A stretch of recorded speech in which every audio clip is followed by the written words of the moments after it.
वाले मंगल पांडे जी का। मंगल पांडे जी को क्यों कह रहे हैं? मंगल पांडे जी और दिलीप जायसवाल दोनों एक दूसरे के भारी मित्र हैं। मित्र कैसे हैं? अब बताइए, 20 में कोविड हुआ। कोविड में जब आप मारे मारे फिर रहे थे, यहाँ के लोगों को दवा नहीं मिला, ऑक्सीजन नहीं मिला, लोगों को दवा, डॉक्टर, अस्पताल का जुगाड़ नहीं हुआ, उस समय के स्वास्थ्य मंत्री उस समय दिल्ली में फ्लैट खरीद रहे थे। फ्लैट किसने और खरीद कैसे रहे थे? दिलीप जायसवाल जी के मदद से। तो फ्लैट का नंबर और नाम नोट कर लीजिए।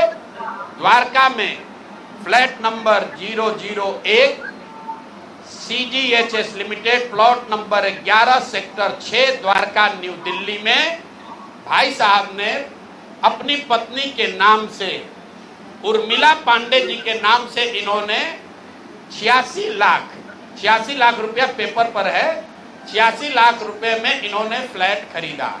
तो कोई बड़ी बात नहीं है भाई, कोई भी फ्लैट खरीद सकता है। अब बड़ी बात क्या है ये समझिए। इन्होंने जो फ्लैट खरीदा, इसका पैसा कहां से आया? इसका पैसा पहले तो ये जब फ्लैट का रजिस्ट्रेशन हुआ तो फ्लैट के विटनेस हैं हम लोग के माननीय सदस्य, भारतीय जनता पार्टी के अध्यक्ष दिलीप जायसवाल जी। और वहां पर अब ये देखिए, ये चलाते हैं अवैध मेडिकल कॉलेज। और उस समय के स्वास्थ्य मंत्री में मंगल पांडे जी जब फ्लैट खरीदते हैं तो उसके विटनेस है दिलीप जायसवाल, फोटो के साथ। अभी आपको ये डॉक्यूमेंट जारी करेंगे। अब आप कहिएगा कि भैया दोस्त मित्र हैं, एक ही साथ एक ही पार्टी में है, विटनेस है, तो इसमें क्या गलत हो गया? कोई गलत नहीं है। अब ये समझिए कि 86 लाख रुपया आया कहां से? 86 लाख रुपया, उसका एक बड़ा हिस्सा सीधा 30 लाख रुपया आया है। मंगल पांडे जी के पिताजी का नाम है अवधेश पांडे। अवधेश पांडे जी ने ये पैसा भेजा अपने बहू को, उर्मिला पांडे जी को। अब हम लोगों ने सोचा भाई अवधेश पांडे जी के पास इतना पैसा कहां से आया? अब आप देख लीजिए, अब इनको समझ में आएगा कि किससे ये उलझे हैं। 6 तारीख को 6/9/2019 को 6/8/2019 को ये दिलीप जायसवाल का अकाउंट नंबर है। RTGS से दिलीप जायसवाल ने 25 लाख रुपया अपने अकाउंट से, ध्यान दीजिए, एलिगेशन नहीं है, ये बैंक का डॉक्यूमेंट है। RTGS नंबर नोट कर लीजिए। दिलीप जायसवाल ने अपने अकाउंट से 25 लाख रुपया अवधेश पांडे जी को दिया, जो मंगल पांडे जी के पिताजी हैं। और अवधेश पांडे जी ने उस पैसे को आगे ट्रांसफर कर दिया उर्मिला पांडे जी को, जो मंगल पांडे जी की पत्नी है। और ये पैसा वहां से इन लोगों ने दिया फ्लैट खरीदने के लिए, 86 लाख रुपया अलग अलग लोगों से लेकर। अब आप कहिएगा भैया अभी भी मंगल पांडे ये कह सकते हैं कि हमको फ्लैट खरीदना था, हमने दिलीप जायसवाल से उधार लिया। दोस्त मित्र हैं, साथ में राजनीति करते हैं। तो 2020 का मंगल पांडे का अब आप निकाल लीजिए एफिडेविट। जब चुनाव लड़े तो उसका एफिडेविट निकाल लीजिए। उसमें ये एक कॉलम है कि अगर आपने किसी से लोन लिया है, अनसिक्योर्ड लोन, अगर आपने दोस्त मित्र परिवार किसी से लिया है तो घोषित करना पड़ता है।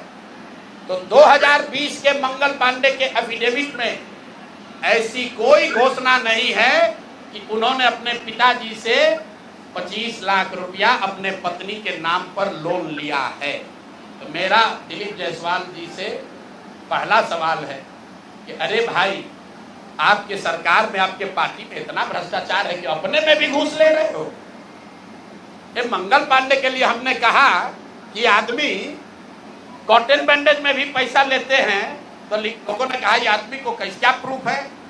अनुमान लगाइए। डॉक्टरों से पैसा ले रहे एक बात है, वेंडर से पैसा ले रहा है एक बात है। अरे अपने दल के नेता को भी नहीं छोड़ रहे। अपने दल के नेता दिलीप जायसवाल से पैसा लिए हैं, हेल्थ मिनिस्टर रहते हुए, और बजाबता हिम्मत देखिए, बैंक से लिया है। RTGS का डिटेल है, आप डेट नोट कर लीजिए, 6/8/2019 को आरटीजीएस के माध्यम से दिलीप जायसवाल जी के अकाउंट से 25 लाख रुपया मंगल पांडे जी के पिताजी अवधेश पांडे जी को दिया गया, जिस अकाउंट से 10 दिन के बाद पैसा उर्मिला पांडे जी के अकाउंट में गया और उर्मिला पांडे जी ने उसी अकाउंट के पैसे से आगे जो पेमेंट किया है अपने फ्लैट को खरीदने के लिए, वो सारा डिटेल भी यहां पर आपको उपलब्ध है। कुल 6 ट्रांजैक्शन है। पंजाब नेशनल बैंक के 6 बार ट्रांजैक्शन हुए हैं, जिसमें 86 लाख रुपया गया है। तो ये जो हम लोगों ने देखा ये 86 लाख रुपया आया कहां से, तो उर्मिला पांडे जी के पास पैसा आया अवधेश पांडे जी के पास से, जो मंगल पांडे जी के पिताजी हैं, और मंगल पांडे जी के पिताजी के पास पैसा कहां से आया, वो पैसा आया दिलीप जायसवाल से। तो अब आप देख लीजिए कि दिलीप जायसवाल और मंगल पांडे कितने जिगरी यार हैं, कितना इनका आपस में दोस्ती है। ये भाई साहब हेल्थ मिनिस्टर हैं, आज दिलीप जायसवाल जी मेडिकल कॉलेज चला रहे हैं। ये हालत है यहाँ पर। अब आप कहिएगा कि इससे कौन सा बड़ा बात है। अब दूसरा इसका सुन लीजिए, मंगल पांडे जी का। इन्होंने ये पैसा लेने के बाद, जैसा कि प्रतीत हो रहा है कि इनको पैसा मिला, उसके बाद 2019 तक ये जो कॉलेज है medical college, MGM medical college Kishanganj, इसको डिग्री देने का अधिकार नहीं था। ये बीपी मंडल जो वहां पर बीएन मंडल यूनिवर्सिटी है, उसके जरिए ये लोग डिग्री देते थे। तब सीधा क्विड प्रो को में आ जाइए। पैसा लिए, फ्लैट खरीदने में दिलीप जायसवाल ने मदद की और बदले में मेडिकल कॉलेज को डीम्ड यूनिवर्सिटी बना दिया गया, ताकि 20 बरस से जिस कॉलेज को डिग्री देने का अधिकार नहीं था, वो बीएन मंडल यूनिवर्सिटी मधेपुरा से के थ्रू डिग्री देता था, वो डायरेक्ट डिग्री देने लगा। ये हैं हम लोग के भाई साहब, मंगल काल लाने वाले मंगल पांडे का पहला केस। दूसरा सुन लीजिए,